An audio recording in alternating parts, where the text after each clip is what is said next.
Tá. Aqui a gente tem uma questão, a 35.59 da 12ª edição do Sears, volume 4, física 4 no caso, né? Basicamente a gente tem uma fenda dupla e aí na fenda de cima a gente coloca um vidro com índice de refração N. Então a gente coloca um vidro e a gente vai tentar calcular agora como é que vai ser o padrão de interferência aqui. A questão ele pede também a intensidade, mas a intensidade eu vou resolver depois. Aqui a gente só vai tentar calcular como é que fica o padrão de interferência na parede. Primeiro, a gente tem que imaginar como é que seria essa situação se não tivesse esse vidrinho ali na frente. Se não tivesse o vidrinho ali na frente, a gente tem as duas fendas separadas por uma distância R do anteparo e uma distância D entre elas.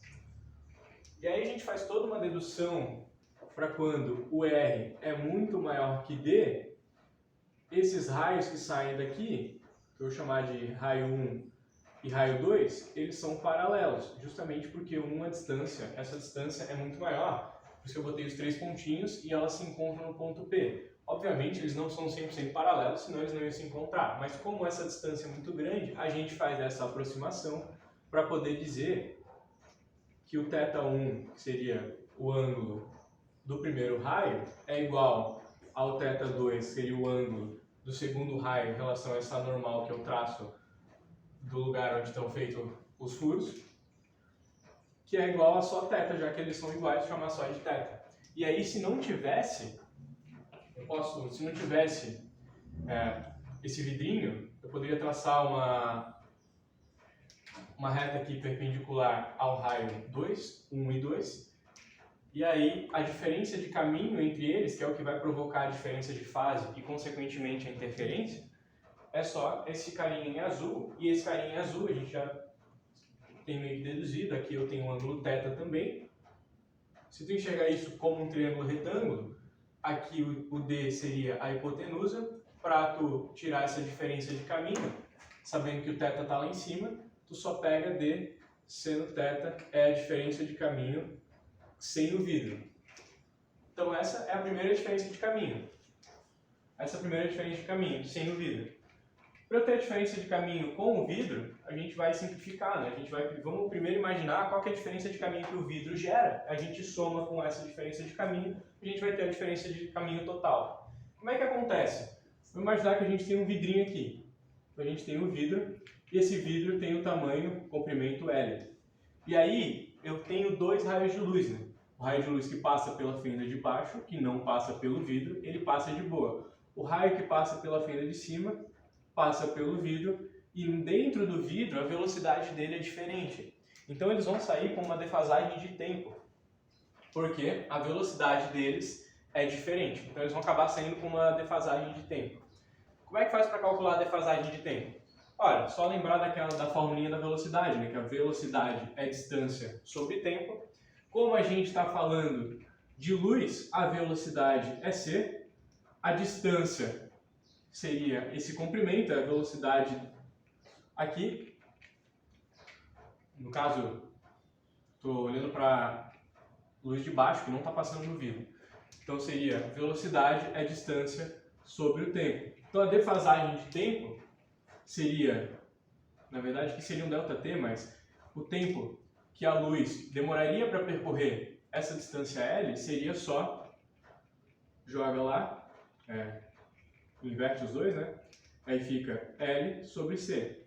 Isso seria o tempo sem o vidro. Então seria o tempo para esse carinha de baixo. Só que como eu tenho vidro, eu teria que o quê? Que o C, para esse carinha, na verdade, seria C sobre o índice de refração do vidro para o carinha de cima. Porque quando eu tenho um vidro, ou vidro não, não necessariamente o vidro, né? Mas algum material com índice de refração, a velocidade da luz ela muda, ela diminui. Então, o carinha aqui dentro vai passar mais devagar. E por ele passar mais devagar, ele vai sair com uma defasagem em relação a esse cara. E a gente está calculando essa defasagem agora. Então, essa seria a velocidade no vidro. A velocidade sem o vidro seria só com C, e a gente teria esse tempo aqui, que seria o tempo para o carinha de baixo. E aí, se eu quero o tempo para o carinha de cima, eu só isolo o T aqui nessa de baixo, a gente vai obter o quê? Que o tempo para o carinha de cima, que eu vou chamar de T1, é L sobre C, só que o C teria um N dividindo, eu coloco esse N aqui em cima multiplicando, fica bonitinho. Então, para eu ter a defasagem de tempo entre esses caras, o que eu faço? É só fazer um menos o outro. Fazendo um menos o outro, a gente vai ter T2 menos T1, a gente vai ter o quê? L. Já vou botar em evidência já, fica L, N menos 1, fazendo T1 menos T2. Na verdade, sobre C. E a gente tem o quê? Isso aqui é a diferença entre os tempos. Então essa é a defasagem de tempo. Ou seja, o quanto que um sai defasado em termos de tempo, né? Porque ele passou mais devagar aqui. Só que a gente quer uma defasagem de caminho, a gente não quer uma defasagem de tempo. E aí eu tenho basicamente o tempo que esse carinha leva a mais para percorrer essa distância. Então, isso daqui seria, entre aspas, se tu está imaginando uma corrida e tu tem dois corredores que vão sair, vão largar, seria como se um corredor sai, começa a correr, depois de um certo tempo, o outro corredor começa a correr também. Então, esse segundo corredor que saiu defasado, ele vai ter uma desvantagem de tempo, mas se eles estão correndo numa velocidade constante, eu posso transformar essa defasagem de tempo numa defasagem de apenas distância, porque eles têm velocidade constante. Como é que eu faço isso? É só pegar o tempo que o primeiro corredor permaneceu correndo e multiplicar pela velocidade que ele estava correndo. E aí eu vou ter a distância que ele arrancou na frente do outro corredor. E essa é a defasagem de distância. E a gente pode fazer esse mesmo raciocínio para transformar essa defasagem da luz numa defasagem de distância. Só multiplicar esse carinha por C. Então, multiplicando por C, o C morre, a gente vai ter que a defasagem de distância apenas fica L igual a N menos 1. Isso daqui é a diferença de caminho devido à presença do vidro. E se a gente somar a diferença de caminho devido ao vidro, mais a diferença de caminho devido a essa inclinação, que seria esse carinha azul, a gente vai ter a defasagem de caminho total. Por quê? A gente vai ter uma defasagem por causa da inclinação e uma defasagem por causa da presença do vidro. Então a gente vai ter que a defasagem de caminho total vai ser o quê? Vou chamar isso de R1 menos R2 total. Vai ser d seno θ mais L n menos 1. Essa é a defasagem de caminho total. E aí, se eu quiser saber os tetas cuja interferência é construtiva, ou seja, as franjas claras, eu tenho que essa interferência de caminho aqui, essa diferença de caminho, tem que ser múltiplos inteiros de comprimentos de onda. Então, se eu quero construtiva, se eu quero interferência construtiva, eu tenho que esse carinha aqui, que é a diferença de caminho total, que é a soma das duas diferenças de caminho, tem que ser múltiplos inteiros de comprimentos de onda. E aí, isolando o seno de θ e tirando o arcosseno, a gente vai ter as interferências construtivas. Se eu quero interferência destrutiva, eu tenho que esse carinha aqui tem que ser múltiplos semi-inteiros, ou seja, uma quantidade ímpar de meios comprimentos de onda desse carinha que é a diferença de caminho total. E aí, tendo essas condições, a gente pode isolar o θ tanto para interferência construtiva quanto para interferência destrutiva.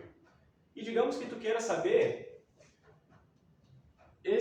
essa posição aqui, eu não quero saber o θ, eu quero saber a altura das franjas. Então, o que tu tem que fazer? A gente tem que fazer uma manipulação algébrica para tentar descobrir esse y. Porque o θ é tranquilo, é só tu pegar e isolar. Eu quero o θ para construtiva, isola o θ aqui. Quero o θ para destrutiva, isola o θ embaixo. E aí, sucesso, né? A gente tem tudo bonitinho. O θ. Mas se eu quero saber a posição vertical, é um pouco mais complexo. Não é tão mais complexo, mas é um pouquinho mais complexo. E como é que faria isso? Bom, olhando, eu vou pegar esse triângulo aqui, esse triângulo teoricamente terminaria lá no ponto P, então eu vou desenhar ele aqui. Eu teria aqui o R, aqui o Y que tu quer descobrir, e aqui o θ. A gente sabe que a tangente de θ, lá do SOCATOA, né, a tia Maria das Graças do 5º ano ensinou seno, cosseno e tangente, a gente sabe que a tangente é o cateto oposto sobre o cateto adjacente. Ou SOCATOA, Coca-Cola, tanto faz o macete que quiser usar para lembrar. Então a gente tem o que? Cateto oposto sobre cateto adjacente. Como a gente tem o R muito maior do que o Y, porque está muito distante, a gente tem que o θ é muito próximo de zero.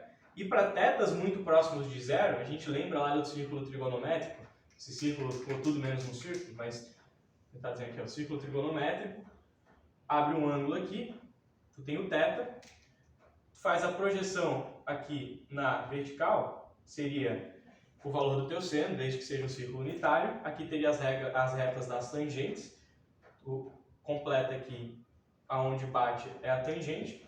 Então, para θs muito pequenos, os tamanhos dessas duas retas são muito próximos, que é o tamanho da reta que representa, dessas semi-retas que representam o seno, e a semi-reta que representa a tangente. Esses valores são muito próximos. E como a gente tem o θ muito pequenininho, quanto menor for o θ, mais eles se aproximam. Então a gente vai fazer uma aproximação grosseira, que os professores de matemática vão fechar o olho e não vão ver eu fazer. A gente vai fazer uma aproximação grosseira, que a gente vai fazer o seguinte crime. A gente vai pegar e falar que a tangente de θ é igual o seno de θ. É um crime, sim, é um crime. Não é muito bom fazer isso não. Eu estou com medo de ter errado algum sinal ali. Muito provavelmente eu errei algum sinal. O processo está certo. Talvez tenha errado algum sinal na conta, mas ok. Tá? Então, a gente vai fazer o seguinte crime. E se tu quer saber o y, então, o que a gente vai fazer? A gente sabe que a tangente é y sobre r.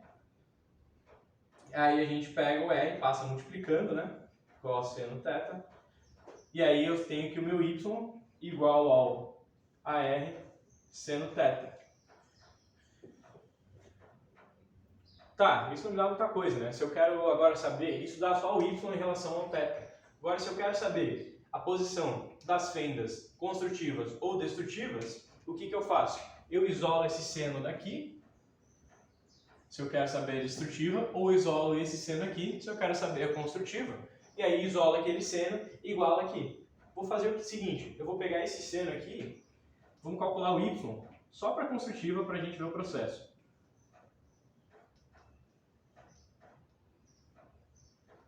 Y só para a construtiva para a gente descobrir o processo. Né? Então, mas o processo é basicamente, a gente calculou o seno, é só isolar o seno ali, e aí a gente faz esse crime que é falar que a tangente é igual ao seno, mas a tangente não é igual ao seno porra nenhuma, a gente só faz essa aproximação grosseira, porque físico é mestre em aproximar coisa. Já vi gente cortar π quadrado com a gravidade, que eu acho super plausível, eu acho maravilhoso. Então a gente vai usar essa aproximação grosseira para isso pegar o seno isolado e substituir ele aqui dentro. Mas a gente só pode fazer isso para ângulos muito pequenos. Mas está tranquilo, porque normalmente a gente está trabalhando com anteparos muito distantes e esse D muito próximo.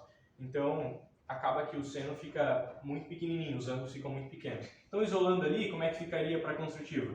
A gente teria que o seno, vamos isolar ali o seno naquele carinha. Fica m lambda menos L n menos 1. E todo esse caminhão dividido para D.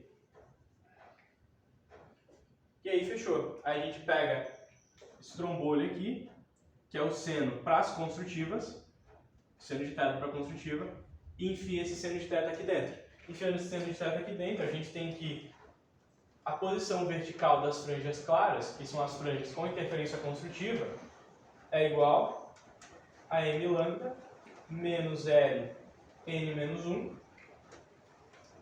isso tudo vezes R, seria então o seno, sobre D. Botei aqui só para ficar mais bonitinho, né? Mas aqui.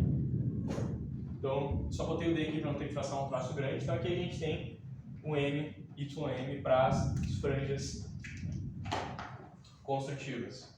seja, as franjas claras. Isso aqui é a primeira clara, igual a zero, que é a segunda clara. No caso, a primeira clara igual a zero seria a central. Não ficaria exatamente central, mas pegaria o m igual a zero, m igual a 1, m igual a 2 para descobrir as construtivas. Se tu quer saber as destrutivas, a única diferença é que aqui tu não ia aparecer um m, né? Ia aparecer m mais meio, ou seja, múltiplos semi-inteiros de comprimentos de ombro. E aí tu só faz a mesma coisa, só que m mais meio, ou só isola aqui e faz o mesmo processo. Ou tem outro jeito de descobrir a posição das escuras, que é o seguinte: se tu quer a posição, por exemplo, da segunda escura, a segunda escura fica entre a segunda clara e a terceira clara. Então, tu pega e calcula a posição de uma das claras, das duas claras, na verdade, da segunda clara e da terceira. Entre elas vai ter uma escura. E aí tu vai ter a posição de uma, a posição de outra. Tu descobre o intervalo entre elas, né? Faz uma menos a outra e pega o valor intermediário, ou seja, pega o valor intermediário entre elas, né?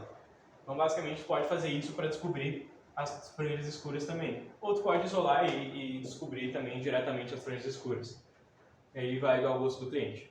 Então, assim que a gente calcula o padrão de interferência, pelo menos aonde fica a localização das franjas claras e escuras, usando tanto o seno, que é só isolar o seno aqui, ou usando diretamente a altura vertical, fazendo essa aproximação grosseira. Para ângulos pequenos, a gente tem direto a posição no anteparo. Para ângulo, a gente tem uma aproximação muito melhor, assim, porque não tem tanto erro quanto aproximar seno com tangente.